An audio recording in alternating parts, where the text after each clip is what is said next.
नमस्कार, आत्मवंदन सगळ्यांना. खूप स्वागत आहे सगळ्यांचं आजच्या सत्रामध्ये. आज आपण मी जसं सांगितलं, आज आपण कात्यायनी देवीचं आज कथा ऐकणार होतो, पण मला खरंच वेळ मिळाला नाही. त्यामुळं माझं स्वतःच आज वाचन झालं नाहीये, की देवीची जी कथा आहे ती मीच वाचू शकले नाही. तर आपण नक्की कथेबद्दल उद्या माहिती घेऊ. आणि मला आज सकाळी एक डॉक्टर सुषमा माईंचा एक व्हिडिओ माझ्या समोर आला. त्या व्हिडिओमध्ये आपण काल परवामध्ये, मला वाटतं काल परवामध्ये ज्या ज्या गोष्टी बोललेलो आहे, अगदी असं वाटत होतं की ते सगळे संदेश माईंनी त्यांच्या ह्याच्यामध्ये देऊन ठेवलेत. तो व्हिडिओ सबस्क्राईब केल्यामुळे युट्यूबचं तुम्हाला माहिती आहे, आपण एक व्हिडिओ बघितला की युट्यूब तसे अनेक व्हिडिओ आपल्या समोर आणत जातं. पण तो व्हिडिओ जेव्हा मी आज ऐकत होते तेव्हा मला असं वाटत होतं की जे काल परवा जे संदेश दिले गेले, अगदी तसेच्या तसे संदेश माईंनी एवढ्या वर्षांपूर्वी त्यांच्या प्रवचनामध्ये लोकांना दिलेले आहेत की भीतीपोटी आपण परमेश्वराची उपासना करायची नाही, त्याच्यामध्ये प्रेम असलं पाहिजे, हे जे काल सांगण्यात आलं. त्यानंतर अजून अशा बऱ्याच गोष्टी मला ऐकताना असं वाटत होतं की त्याची लिंक लागत होती. म्हणजे जे काही मी रात्री बोलले, जे काही संदेश परमात्म्याने माझ्या माध्यमातून सगळ्यांपर्यंत पोहोचवले आणि याच्यामध्ये सगळे म्हणजे मी सुद्धा आले, तर ते सगळे संदेश मला सुद्धा लागू आहेत. तर जेव्हा ते माझ्यातनं फ्लो होत होते, तर कदाचित कुठेतरी ऐकताना नंतर जेव्हा मी व्हिडिओ ऐकते तेव्हा मला वाटतं की हा संदेश आपल्याकडनं दिला गेला. आणि जेव्हा मी आज सकाळी माईंचं जेव्हा व्हिडिओ ऐकला तेव्हा मला असं वाटत होतं की अगदी जसे तसे संदेश काल परवा आपल्या ध्यानाच्या सत्रातून बाहेर गेले. तर हे कुठेच योगायोग नाही अजिबात. तर हे किती परफेक्ट प्लॅनिंग आहे. जेव्हा माणसाला त्या गोष्टी ऐकायच्या असतात तेव्हा ते बरोबर देव कुणाच्या तरी एखाद्या माध्यमातून त्या व्यक्तीपर्यंत पोहोचवतो, त्या जीवापर्यंत पोहोचवतो, जेव्हा तो जीव तडफडत असतो ह्या संसारामध्ये, की त्याला अनेक गोष्टींचा सामना करायचा असतो. आपल्या दिवस सकाळपासून रात्रीपर्यंत आपण अनेक लोकांना, अनेक लोकांचा तर सामना करतो, पण आपल्या विचारांचा पण सामना करतो. कारण आपले विचार असे आहेत ना, की ती घटना घडून गेली, ती गोष्ट घडून गेली, तरी सुद्धा आपल्या मनामध्ये अनेक गोष्टी आपल्या मनामध्ये विचारांच्या स्वरूपामध्ये येतात. आणि ते विचार जर खूप तीव्र असतील तर त्या आपल्या भावना बनतात. मग आपण त्या भावनेमध्येच खूप वेळ राहतो. आता हे आपल्याला सगळ्यांना माहीत झालंय, की आपण आपल्या भावनेतून कसं बाहेर यायचं, त्या विचारांचा सामना कसा करायचा, त्या विचारांना शांत कसं करायचं, ह्याच्यासाठी आपण संतांची साहित्य ऐका, युट्यूबवर जाऊन अशा गोष्टी ऐका, अशी पुस्तकं ऐका, त्याचे ऑडिओ सुद्धा आहेत आपल्याकडे. जर एखाद्याला वेळ नाही मिळाला तर ऑडिओ बुक्स आहेत. त्यातून आपल्याला कळतं की कसं आपण आपल्या रोजच्या आयुष्यामध्ये आपल्या विचारांवर एक एक प्रकारे आपण नियंत्रण म्हणू किंवा एक कसं विचारांना शांत करू शकतो. तर हे अनेक मार्ग आपल्याला आहेत. आपलं नशीब म्हणू किंवा आपलं दैव चांगलं की आपण अशा भूमीमध्ये जन्म घेतलाय की तिथं खूप खूप ऑप्शन, खूप पर्याय आहेत. इतके संत होऊन गेले आपल्याकडं आणि त्यांनी जो प्रवास त्यांच्या आयुष्यामध्ये केला त्याचा सार त्यांनी आपल्याला त्यांच्या साहित्याच्या माध्यमातून ठेवलाय. नाहीतर विचार करा, जो पहिला व्यक्ती असतो जो त्या खडतर प्रवासावरून जात असतो त्याच्यासाठी किती अवघड आहे. ज्याला आधी कुणीच नाही लिहिलंय, समजा तो पहिलाच आहे आणि त्याच्यासाठी कुणीच मदत नाहीये असं म्हणतो ना आपण, तेव्हा त्या व्यक्तीला, त्या जीवाला किती त्रास झाला असेल. आपण सगळे कुठेतरी अनेक जन्माचं पुण्य घेऊन आलोय, म्हणून आपल्याला अशा प्रदेशामध्ये, अशा भारतामध्ये, अशा महाराष्ट्रामध्ये जन्म मिळालाय की जिथं आपल्या संतांनी इतकं सुंदर मार्ग दिलेत की कसं तुम्ही तुमच्या मनावर काम करू शकता. मनाचे श्लोक असतील, दासबोध असेल, ज्ञानेश्वरी असेल, असे कितीतरी ग्रंथ आहेत.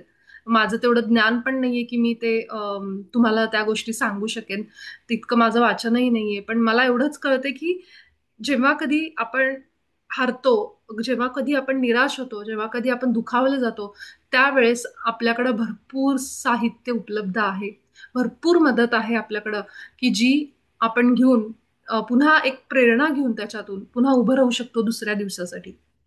म्हणजे न थांबता, की आज हे असं झालंय तर आपण कधीच आपण न हारता, जसं शिवाजी महाराजांचं होतं, की महाराज जेव्हा 16व्या वर्षी एखाद्याला स्वराज्याचं स्वप्न यावं, किती मोठी गोष्ट आहे.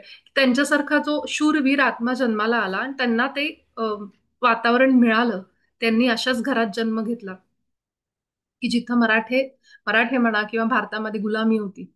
मुघलांचं राज्य होतं आणि म्हणून ते त्या कुळामध्ये जन्माला आले आणि त्यांचं जे शूर आत्मा त्यांचा जो होता, त्याला जे शूरत्व दाखवता आलं जगाला, ते त्या ह्याच्यामुळेच, की त्यांचा जो आत्म्याचा स्वभाव होता, तो शूरवीरतेचा. तर अशा अनेक शूरवीर आत्मे जसे होऊन गेले, तर ते थारले नाहीत कुठंही, कितीच त्यांना त्रास झाला. पण ते त्यांना मार्गदर्शन मिळत राहिलं, दैवी मदत मिळत राहिली आणि त्याच्यावर ते मात करत गेले. तर त्याचप्रमाणे आपण त्यांचाच आदर्श आपल्या डोळ्यापुढे ठेवतो ना. तर त्याचप्रमाणे आपण हे करू शकतो. आपल्यासाठी तर इतके संत आहेत, इतके आपले देवी देवता आहेत, इतकं म्हणजे गौरवशाली किंवा एकदम समृद्ध असं आपलं साहित्य आहे. तर आपण जेव्हा जेव्हा अशा गोष्टींमध्ये अडकतो, तेव्हा जरूर लक्षात ठेवायचं, की मी एकटी नाहीये.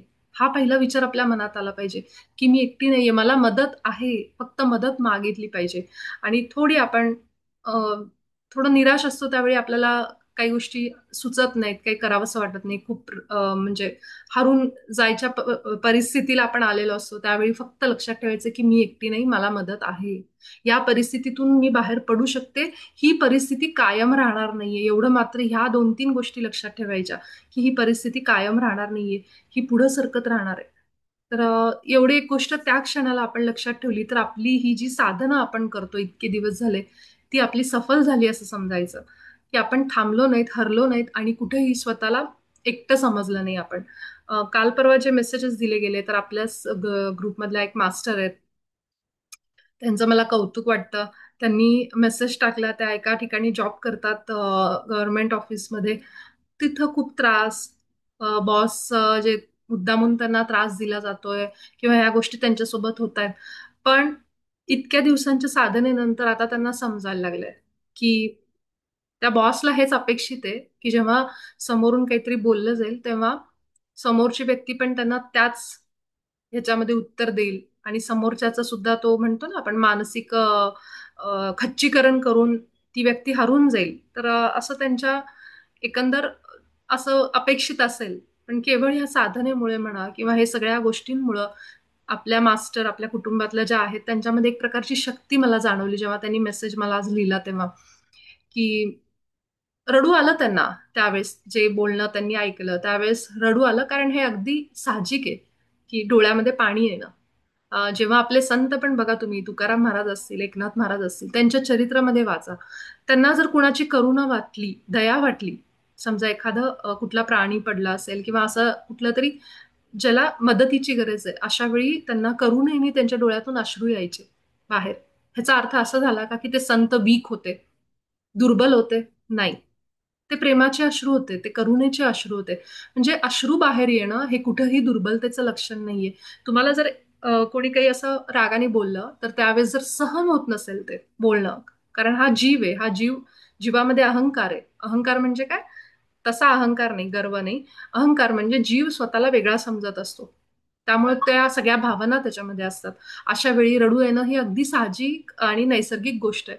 जर नैसर्गिक नसली असती तर परमात्म्याने आपल्याला रडणं दिलं नसतं, बाकी सगळं दिलं असतं. तुम्ही हसतच बसाल दिवसभर, तुम्हाला रडायचं कसं हेच कळलं नसतं. डोळ्यातनं पाणी येणं हे असाही एक प्रकार आहे, हे कळलंच नसतं. विचार करा, जर माणसाच्या बुद्धीमध्ये रडण्याचा प्रकार देवानी घातलाच नसता. ते सॉफ्टवेअरमध्ये म्हणतो ना की सिस्टीम कोडिंग केलंच नाहीये रडण्याचं. तुम्ही फक्त हसत राहायचं आणि रागाला यायचं, हसत राहायचं आणि रागाला यायचं. पण रडायचं हे नाहीच आहे. तर किती अवघड झालं असतं. जे काही आत दबलंय ते बाहेर कसं काढायचं. तर रडणं हे कुठेही दुर्बलता नाहीये. पण रडल्यानंतर त्या मास्टर आपल्या ग्रुपमधल्या पुन्हा शांत झाल्या. त्यांना समजलं की बरं झालं मी नाही बोलले वगैरे. आणि कधी कधी आपलं शांत राहणं, उत्तर न देणं, हे जास्त आपल्याला स्ट्रॉंग बनवतं. ह्याच्यावरनं आपण कळते की आपल्यामध्ये शक्ती किती आहे. कारण दरवेळी उत्तर दिलंच पाहिजे असं नाहीये. बऱ्याचदा आपण उत्तर न देता, काही न बोलता सुद्धा समोरच्याला आपल्या शांततेतून उत्तर देऊ शकतो. हे खरं आहे अगदी, की कारण त्यावेळी आपल्याला दाखवायची गरज नाही की माझ्यामध्ये ती शक्ती आहे. तर आपण त्या शांत बसण्यातून देखील आपली शक्ती दाखवू शकतो समोरच्याला, की मला फरकच नाही पडत तुमच्या बोलण्याचा, कारण मी इतकी स्ट्रॉंग आहे आतमध्ये. हा एक साधा सरळ संदेश तो आपोआप समोरच्याला जातो. त्यामुळं त्या मास्टर, त्यांचं मी नाव घेत नाहीये, कारण मग ते सगळ्यांमध्ये त्यांना वाईट वाटेल म्हणून. म्हणजे ही वैयक्तिक गोष्ट आहे म्हणून मला नाव नाही घ्यावंसं वाटत आहे.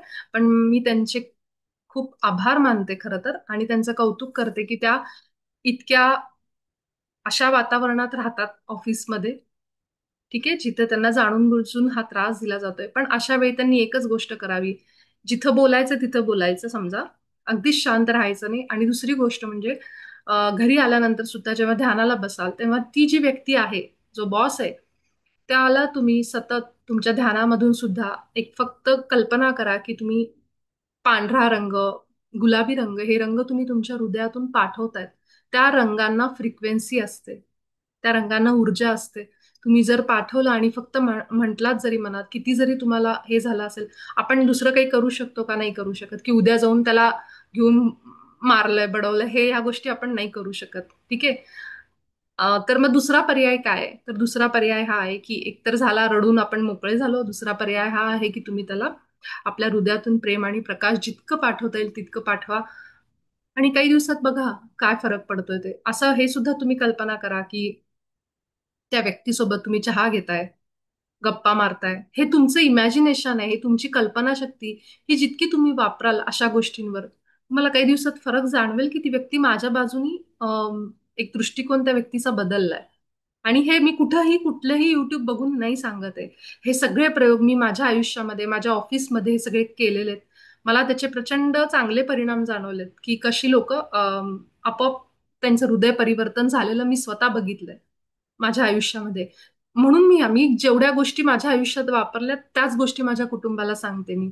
कारण मला असं वाटतं की सांगणं सोपं आहे, करणं अवघड आहे. त्यामुळे जेव्हा जेव्हा मी ह्या गोष्टी केलेल्या आहेत, मला त्याचे रिझल्ट मिळालेत, परिणाम मिळालेत, तेव्हाच मी त्या गोष्टी माझ्या कुटुंबाला सांगते. युट्यूबवर तुम्हाला अशी खूप लोक भेटतील जी तुम्हाला ह्या गोष्टी सांगतील, जे खोटं नाहीये. त्यांनी त्यांच्या आयुष्यात अनुभव घेतलेले आहेत, कुठेतरी क्लास लावलेला असतो, वर्कशॉप केलेलं असतं, आणि मग त्यांना ती माहिती कळलेली असते आणि त्यानंतर ते वापरलं सुद्धा असेल. पण मी ते सुद्धा ऐकलंय की अशा लोकांनी जे सांगितलंय, मी जे वर्कशॉप केलं होतं त्या मॅडमकडं, त्यांनी सुद्धा मला ह्या टेक्निक सांगितले होते की कसं आपण करू शकतो अशा लोकांना हँडल. पण सगळ्यात महत्वाचं मला महाअवतार बाबाजींनी हे सांगितलं युनिफाईड पुस्तकामध्ये. तर मी एक तो माझा एक पक्का असा एक म्हणतो ना की एक स्ट्रॉंग माझा आधार धरून मी महाअवतार बाबाजींना धरून चालली, की त्यांच्या पुस्तकामुळे मी हे सगळ्या गोष्टी शिकले. तर बाबाजींच्या पुस्तकामध्ये क्लिअरली हे दिले की आपण कुठल्याही दगडाला पाझर फुटू फुटू शकतो, जेव्हा आपण रोजच्या रोज त्या माणसाला, त्या व्यक्तीला आपण प्रेम आणि प्रकाश पाठवू. तर प्रकाश म्हणजे काय? तर तुम्ही म्हणाल हे प्रेम ठीक आहे, फ्रिक्वेन्सी आपण ऊर्जा म्हणतो प्रेम, पण हे प्रकाश काय? तर प्रकाश म्हणजे काय की एक प्रकारचं आपण आपल्या हृदयातून रोज नुसतं एक अशी ऊर्जा प्रकाशाची, जो माणूस आपल्याला त्रास देतोय, ठीक आहे, तो माणूस अंधारात आहे, हे समजायचं. जे काल मी म्हणत होते की जशी दृष्टी तशी सृष्टी. म्हणजे काय, ती त्या माणसाच्या आयुष्यात प्रेम नाहीये म्हणून तो दुसऱ्याची निंदा करतोय, म्हणून तो दुसऱ्याशी वाईट वागतोय. त्या माणसाच्या आयुष्यामध्ये अंधार आहे, अजून आत्म्याचा त्याचा तो जागा झाला नाहीये, त्याला माहित नाहीये त्या गोष्टी, म्हणून तो दुसऱ्याला नावं ठेवतोय, निंदा करतोय. मग असा अंधारात असणाऱ्या माणसाला आपण आपला प्रकाश पाठवायचा. म्हणून महावतर बाबाजींनी त्याच्यामध्ये प्रेमासोबत प्रकाश पण म्हणलेलं आहे. तर प्रकाश नुसतं तुम्ही म्हणा, जरी तुम्हाला कल्पना नाही करता आली तरी, पण त्याच्या मागं खूप मोठा फरक तुम्हाला जाणवेल. अगदी आजूबाजूची झाडं जसं मी सांगते, तुम्ही म्हणाल हे झाडांना पाठवून काय? तुम्ही सुरू तर करा. तुम्ही सुरू करा. झाडांना पाठवून काय होईल की माझा अनुभव सांगते. मी जेव्हा झाडांना रोज प्रेम आणि प्रकाश पाठवायचे, त्यानंतर आमच्या सोसायटीतले एक काका मला भेटले आणि त्यांनी मला अचानकच सांगितलं की गुडघेदुखीसाठी पारिजातकाच्या झाडाची पानं वापरा म्हणून. आणि तो मी मेसेज आपल्या ग्रुपमध्ये पण टाकला होता मध्येच. माझी वहिनी प्रणिता, तिला सुद्धा मी हे सांगितलं होतं की जर तुला गुडघेदुखीचा त्रास होतोय, तू पारिजातकाची पानं घेऊन त्याचा रस करत जा म्हणून. तर ही इतके दिवस मी जेव्हा झाडांना, सगळ्यांना मी प्रेम प्रकाश नुसतं म्हणायचे, तर किती हा मोठा एक मला परतफेड म्हणा निसर्गाची, की त्या काकांनी मला ते सांगावं येऊन. तेव्हा माझे गुडघे दुखत होते. तर मी जाऊन ते पानं आणायचे आणि त्याचा रस करून प्यायचे. आणि मला लगेच फरक वाटायचा. म्हणजे मी जे काही प्रेम त्या झाडांना आजूबाजूच्या माझ्या डोक्यात तेव्हा असं नव्हतं की आपल्याला त्याच्या पानांचा रस घ्यायचा आहे. पण जे काही प्रेम मी त्याला पाठवत होते, त्यांनी त्या स्वरूपाने मला त्या झाडांनी त्यांचं प्रेम दिलं. बघा, म्हणजे हा अनुभव पण मला अगदी तेव्हा नाही समजला. मला नंतर समजायला लागलं, की कशी ही झाडं, कसा निसर्ग आपल्याला मदत करतो. अं, ज्या नद्यांना, समुद्रांना आपण नेहमी प्रेम प्रकाश पाठवतो, त्या नद्यांचंच पाणी आपल्या घरामध्ये आपल्या नळाला येतं. ठीक आहे? तर ही गोष्ट नेहमी लक्षात ठेवा, की निसर्ग आपल्याला इतकं काही देतोय. आपण जी हवा, श्वास आत घेतोय, त्या श्वासाला सुद्धा, त्या हवेला सुद्धा आपण प्रेम प्रकाश पाठवा. कारण आपण वापरतोय आपल्या शरीरामध्ये आणि तो श्वास बाहेर सोडतोय. तो सोडलेला श्वास कुणीतरी दुसरा घेतोय परत जाऊन. म्हणजे तो परत निसर्गामध्ये विलीन होतोय. तर हे पाणी, हवा आणि हे सगळं हे आपल्याला सतत देत असतं. पण आपण त्यांना म्हणतो, की पाण्याला देऊन काय उपयोग आहे, हवेला देऊन काय उपयोग आहे, हाच उपयोग आहे. की आपण सतत तर आपले श्वास कधीही कमी पडणार नाहीत आपल्याला. आपण जितकं हवेला प्रेम आणि प्रकाश देऊ, आपण जितकं झाडांना देऊ, तितके वनस्पती, हर्ब्स कुठल्या ना कुठल्या रूपाने आपल्या घरामध्ये येतील. जसं माझ्या बाबतीत झालं, की मला औषध म्हणून त्या काकांनी ते सांगितलं आणि मी सुरुवात केली. नंतर माझ्या त्या गोष्टी लक्षात आल्या, की कसा निसर्ग आपल्याला ह्या सगळ्या गोष्टी देतो. तर ह्या गोष्टी आपण लक्षात ठेवू. आपण घरात वापरणारे पेपर सुद्धा हे झाडांपासून बनलेले असतात. ही वस्त्र सुद्धा ही कापसापासून बनलेली असतात. त्यामुळे आपल्या अंगावर असणारी प्रत्येक वस्त्र, घरातली प्रत्येक गोष्ट ही निसर्गातून आलेली आहे, त्या झाडांपासून आलेली आहे. मग आपण त्यांना प्रेम आणि प्रकाश का नाही पाठवायचं आहे ना? तर तसंच हे सेम टेक्निक तुम्ही तुमच्या त्या व्यक्तींना पाठवा. जी व्यक्ती तुम्हाला त्रास देते, ज्यांचा तुम्हाला मानसिक त्रास होतोय कुठल्या तरी रूपाने आणि मग तुम्ही साधारण महिनाभर तुम्ही ही प्रॅक्टिस रोज करा. मी सांगते म्हणून नाही, महावतार बाबाजींनी सांगितलंय म्हणून, की जे एवढे मोठे योगी आहेत. आज तुम्ही बघा ज्यांचा पॉडकास्ट आपण काही दिवसांपूर्वी इंटरव्ह्यू ऐकला त्या मॅडमचा, जिथं स्वामी समर्थांनी स्वतः त्यांना आज्ञा दिली, की माझ्यापेक्षा मोठा फोटो तू महावतार बाबाजींचा घरामध्ये लाव. म्हणजे बघा की महावतार बाबाजींचा काय असेल की जे स्वामी सांगतायत त्यांना की तू माझ्यापेक्षा मोठी प्रेम कर आणि तुझ्या घरामध्ये महावतार बाबाजींचा फोटो लावा. म्हणजे महावतार बाबाजी कुठे आहेत, त्यांचं काय आहे स्थान हे आपल्याला समजेल. जिथं त्रिकाळदर्शी म्हणतो आपण, म्हणतो स्वामींना त्रिलोक नायक म्हणतो आपण त्यांना, ते सांगतात जे महावतार बाबाजी कुठल्या स्थानाला आहेत. तर हे जे आपले संत आपल्याला सांगून ठेवलेत त्याच्यावर कधीही अविश्वास करायचा नाही. आणि म्हणून मी फक्त सुरू ठेवलं बाबाजींनी म्हणल्याप्रमाणे आणि खरोखर चमत्कार होत गेले. डोळे झाकून विश्वास ठेवून हृदयातून रोजच्या रोज बाबाजींना डोळ्यापुढे आणून थँक्यू म्हणून, आभार मानून ह्या सगळ्या क्रिया सुरू करा ज्या त्यांनी सांगितल्यात. पुढे असा एक काळ येईल की लोक सगळं तेच करायला लागतील. आपलं कुठंतरी कर्म आणि आपलं पुण्य आहे म्हणून आपल्याला हे लवकर कळलंय. तर अजूनही वेळ गेली नाही. आपल्या आयुष्यामध्ये अशा येणाऱ्या ज्या व्यक्ती आहेत आणि घटना सुद्धा, त्या ज्या वाईट घटना आपल्या घडल्यात आपल्या आयुष्यात, ज्याच्यामुळे आपण खूप रडलोय, खूप निराश झालोय, त्या वेळेला आठवा आणि त्याला सुद्धा प्रेम आणि प्रकाश पाठवा. ठीक आहे. हे मी का म्हणते की गेलेल्या घटनेला प्रेम प्रकाश पाठवा, हे पण मी तुम्हाला नंतर सांगेन. त्याच्या मागं पण एक खूप सुंदर सायन्स आहे आणि समजून घेण्यासारखं आहे ते सुद्धा. जेव्हा मला ते कळलं तेव्हा मी आत्ता सुद्धा अशा सगळ्या घटना आठवते की ज्या माझ्या आयुष्यात खूप त्रास देऊन गेल्या. ग- रडले मी त्यावेळेस, खूप मला खूप दुःख झालं. त्या सगळ्या घटनांना मी आठवते आणि फक्त प्रेम आणि प्रकाश पाठवते त्यांना. आता ते होऊन गेले तरी सुद्धा मी पाठवते. म्हणून म्हणलं हे का ते मी तुम्हाला नक्की सांगेन. तर त्या मास्टरचे मी खूप खूप आभार मानते आणि खूप त्यांना प्रेम पाठवते आपल्या सगळ्यांकडून आणि शक्ती पाठवते. ठीक आहे. तर तुम्हाला ही शक्ती मिळो की तुम्ही त्यांचा सामना व्यवस्थित करू शकाल आणि त्यांना रोज प्रेम पाठवणं सुरू ठेवा. तर आपण ह्याच नोटवर आपण आज जे ध्यान आपण करणार आहोत, त्याच्यामध्ये आपण सगळ्यात आधी जे आपलं पोट फुलवून श्वास घ्यायचं ध्यान आहे ते 5 मिनिटं करू, 5 ते 7 मिनिटं. त्यानंतर आपण सगळ्यांनी लक्ष आपल्या खाली न्यायचंय. आज मूलाधाराला पूर्ण जिथं आपलं आत्ता शरीराचं बुड जे जमिनीला टेकलंय, त्या बुडावर सगळ्यांनी लक्ष न्या आणि तिथून मोठा श्वास घ्यायचा खालून. ठीक आहे. तर ही क्रिया आपण 5 मिनिटं करू. म्हणजे टोटल 10 मिनिटं झाले आणि त्यानंतर आपलं नेहमीचं आनापानसती ध्यान घेऊ. ठीक आहे. आपण सगळेजण ध्यान अवस्थेमध्ये येऊ.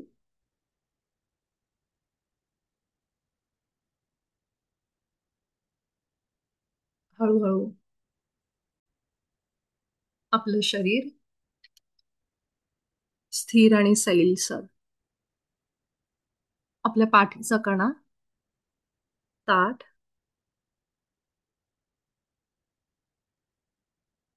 आज आपण दुर्गेचं कात्यायनी रूप, नवरात्रीतला 6वा दिवस आणि 6व्या दिवसाची माता कात्यायनी तिचं स्मरण करू.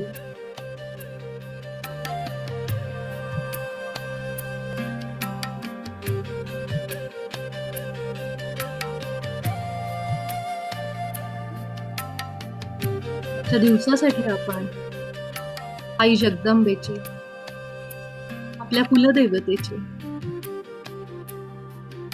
आपल्या सद्गुरूंचे, आपल्या पूर्वजांचे, आई वडिलांचे, सर्व दिव्य शक्ती ज्या आपल्यासोबत आता आहेत, सगळे एंजल्स, महाअवतार बाबाजी, पितामह पत्रीजी जे आपल्या संस्थेचे संस्थापक आहेत, त्यांनी ध्यानाचा प्रचार घरोघरी केला. गौतम बुद्धांचे,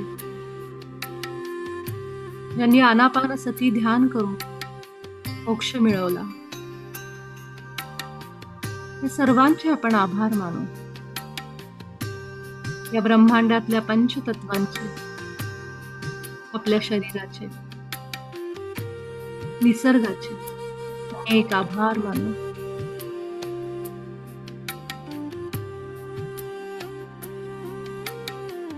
आपल्या हृदयावर लक्ष द्या.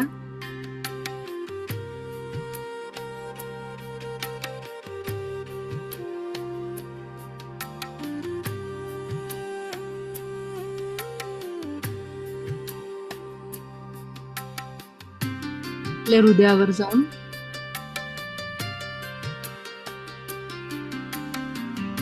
सर्व अशा व्यक्तींचा चेहरा आठवा जे आपल्यासाठी त्रासदायक आहेत. त्यांना आपण शत्रू म्हणतो, जे आपल्याला त्रास देतात कुठल्या ना कुठल्या मार्गाने. आता म्हणा, जशी मी परमात्म्याची अंशात्मक जीव आहे, तसंच तुम्ही देखील या परमात्म्याचा अंश आहात.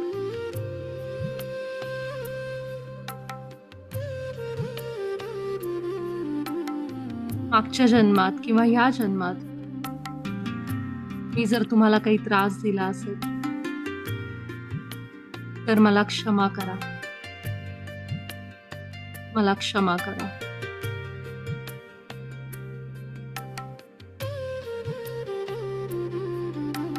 आणि या जन्मामध्ये मला जो त्रास तुमच्याकडून मिळतोय त्यासाठी मी तुम्हाला क्षमा करते.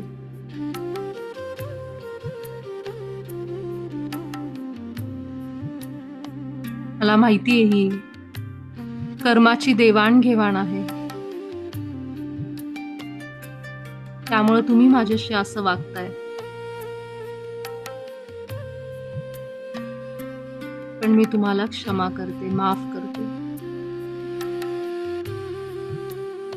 माझ्या हृदयातून मी तुम्हाला परमात्म्याच्या साक्षीने प्रेम आणि माझ्या आत्म्याचा प्रकाश पाठवते. माझं मन मी शुद्ध स्वच्छ करते.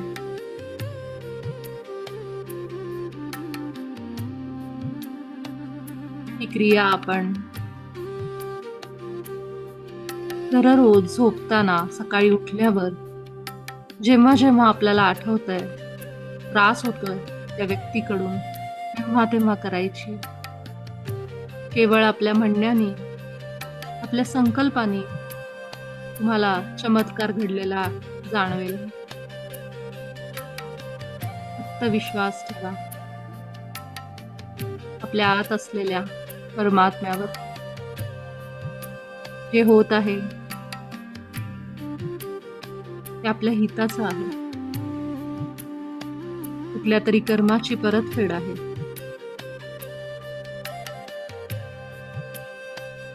आता एक दीर्घ श्वास घेऊ आपण. आपल्या पोटातून मोठा श्वास, छातीतून मोठा श्वास. जितकी छाती पोट भरून घेता येईल या हवेने तितकं घ्या. 2 सेकंद थांबवा आणि अगदी सावकाश आपल्या तोंडावाटे बाहेर.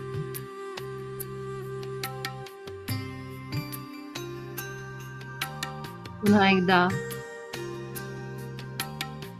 पोटात, छातीत भरगच्च हवा घ्या. 2 ते 3 सेकंद थांबवा आणि अगदी सावकाश तोंडावाटे बाहेर सोडा.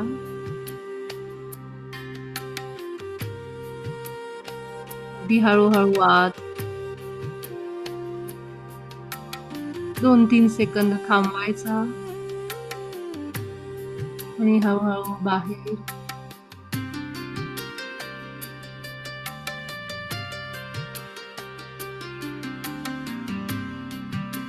अजून 2 वेळा आपण नाकाने श्वास आत घेऊन तोंडावाटे सावकाश बाहेर सोडू. मध्ये 2 सेकंदाचा पॉज घेऊ, थांबू.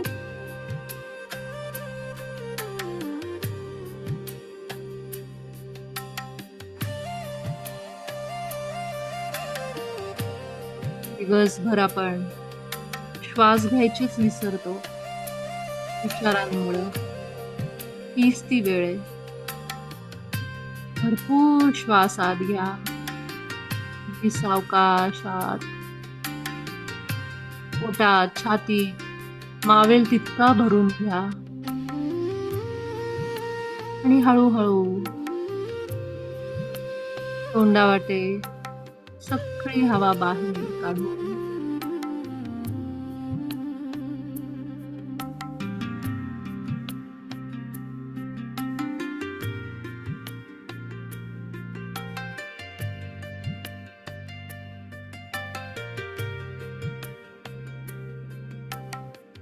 पुढचा श्वास आपण नाकावाटे घेऊन नाकावाटे सोडायचा. मोठा श्वास नाकावाटे.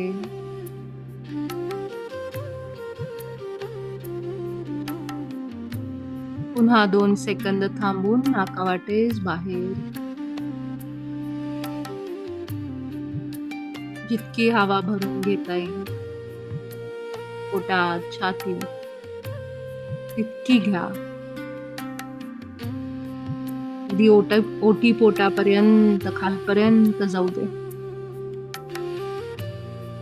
आपले हात ठेवा ओटी पोटावर, जेणेकरून आपल्याला ओटी पोट फुलल्याचं जाणवेल. एखाद्या फुग्याप्रमाणे फुलवून श्वास घ्या. पोटातले सगळे अवयव सगळ्यांना ऑक्सिजन मिळू दे.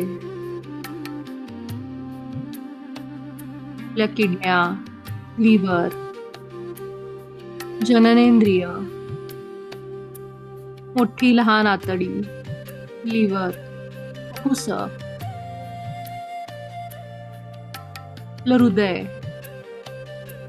छातीचा भाग सगळीकडे श्वास जाऊ दे. कानाकोपऱ्यात श्वास जाऊ दे. मागे मणक्यांपर्यंत श्वास जाऊ दे.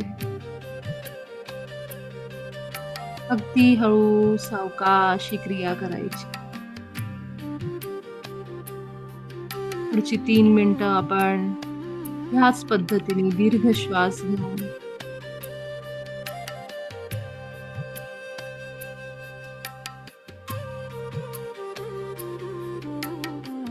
नाकावाटे सावकाश आत. आणि अगदी हळूहळू नाकातूनच बाहेर घशाचं कुठलंही इन्फेक्शन असेल, थायरॉइडचा त्रास असेल, सगळा निघून जाईल या दीर्घ श्वासातून. कानाचा काही त्रास असेल,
आणि आता आपलं लक्ष शरीराच्या बुडावर, मूलाधारावर घेऊन जाऊ.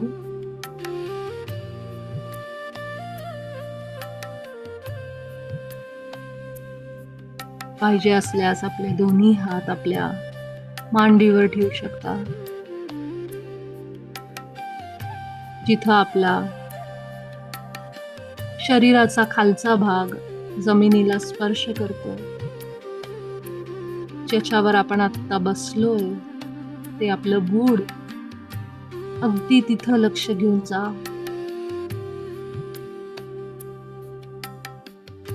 हेच ते स्थान आहे जे आपल्याला शक्ती देतं. कुंडलिनी माळ जिथं राहते वास्तव,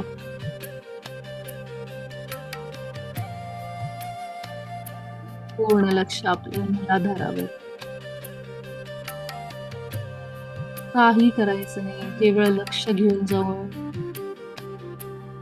एक एक श्वास मूलाधारावर अनुभव करायचा. मला जाणवेल की मूलाधारातून श्वास इतकं लक्ष आपलं तिथं केंद्रित कर. 2 मोठे श्वास आपल्या मूलाधारातून घेऊ. दीर्घ श्वास पोटात, मूलाधारात, आणि अगदी सावकाश नाकाने बाहेर. जाग करा आपल्या मूलाधाराला. पुन्हा एक मोठा श्वास.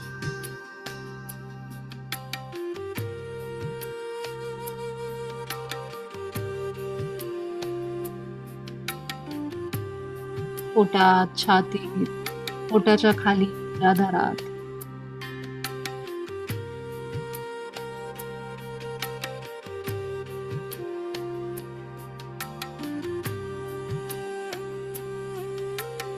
मी सुरक्षित आहे.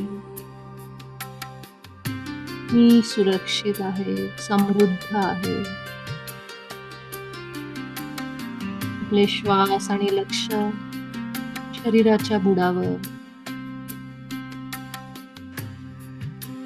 पूर्ण लक्ष ठेवा. मूलाधार संतुलित होत आहे.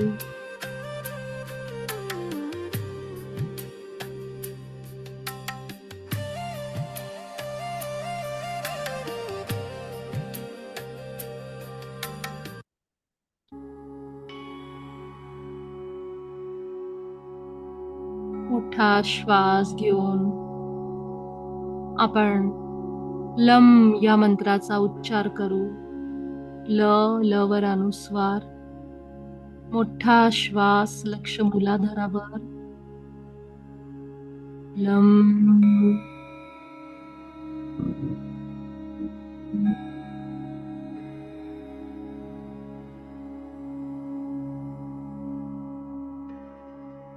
पुन्हा एक मोठा श्वास पोटात, छातीत.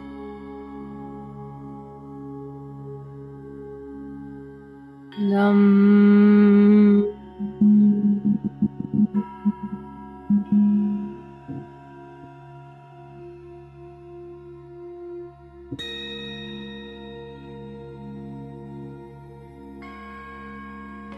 लमची कंपन, व्हायब्रेशन्स खाली जाणवू दे. आपापल्या सोयीनुसार घ्यायचा आहे.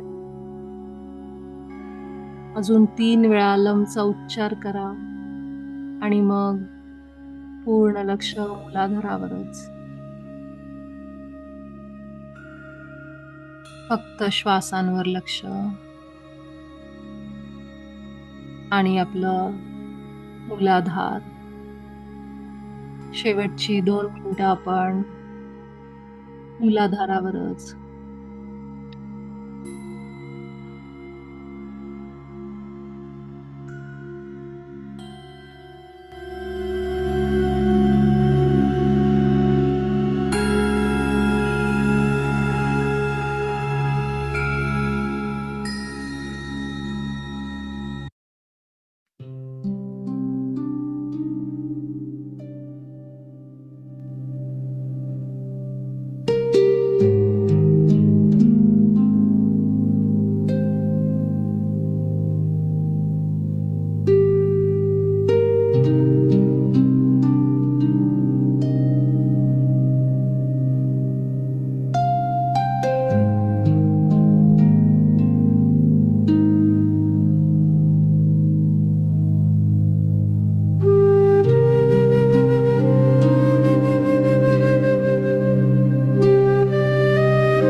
सत्रातून बाहेर येण्यासाठी आपले दोन्ही हात आपल्या डोळ्यांवर घेऊन जाऊ.